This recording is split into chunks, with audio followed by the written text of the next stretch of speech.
D'être avec nous. Vous êtes membre du Haut Conseil pour le climat. C'est vous qui avez, d'une certaine manière, initié la fameuse taxe carbone. Est-ce que d'abord c'est une bonne idée, ça, ce qu'on vient de dire, de réguler le transport aérien?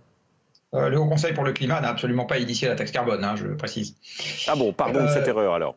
Non, non, c'est à titre personnel, oui, c'est un truc sur lequel j'ai raconté des choses, mais pas le Haut Conseil pour le climat. Est-ce que c'est une bonne idée de réguler le transport aérien? Alors, je vais élargir un tout petit peu le propos. Si on veut tenir les 2 degrés de réchauffement maximum en ce qui concerne le climat planétaire d'ici à 2100, plus exactement depuis le début de l'ère industrielle jusqu'à 2100, l'ordre de grandeur qu'il faut avoir en tête, c'est qu'il faut que les émissions planétaires baissent de 4% par an. Donc tous les ans, il faut les baisser de 4% par rapport à l'année précédente. Il se trouve que la crise économique que nous allons vivre cette année dans le monde va faire baisser les émissions d'à peu près 4%. Donc le rythme de baisse qu'il faudrait qu'on suive pour que nous limitions le réchauffement climatique à 2 degrés représente un Covid supplémentaire tous les ans. Voilà, c'est ça que je voulais donner comme ordre de grandeur de départ. Alors une fois que je vous ai dit ça, vous comprenez qu'il va falloir tout faire. Il va falloir s'occuper de l'agriculture, du train, etc., et de l'avion, effectivement. Votre idée pour après, vous, Jean-Marc, votre idée, là, très concrète, pour le monde d'après, à court terme, ce serait quoi? Alors ça, des idées, j'en ai plein. Il n'y en a pas une qui soit plus importante qu'une autre à partir du moment où on a affaire à un système. Une idée importante, c'est que malheureusement, on va devoir apprendre à vivre en récession. Une idée importante, c'est qu'on va devoir apprendre à faire des choix. Une idée importante, c'est qu'il va falloir que les villes dégonflent. Une idée importante, c'est qu'il va falloir remettre du monde dans l'agriculture. Une idée importante, c'est qu'il va falloir qu'on apprenne à ralentir nos déplacements et à les payer plus cher. Il y a plein d'idées importantes. Donc, dans un système, vous ne pouvez pas dire qu'il y en a une idée qui est plus importante qu'une autre. Ça veut dire qu'il faut faire des choix, par exemple, pour reprendre l'exemple de l'aérien, les compagnies aériennes, il faut accepter de ne pas sauver toutes les compagnies aériennes après la crise? Des choix, on les fait déjà. Il faudrait idéalement ne pas les sauver pas les sauver.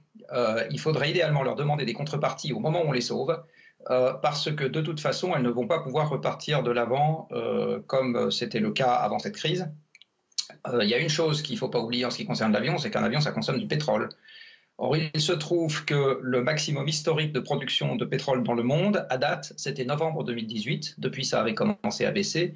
Et avec le prix du baril que nous avons en ce moment, la production de pétrole va considérablement baisser dans l'année qui vient, de manière significative. Et derrière, elle ne va pas repartir à la hausse de manière faramineuse comme avant. Avec de moins en moins de pétrole, de toute façon, il va bien falloir que les usages du pétrole baissent.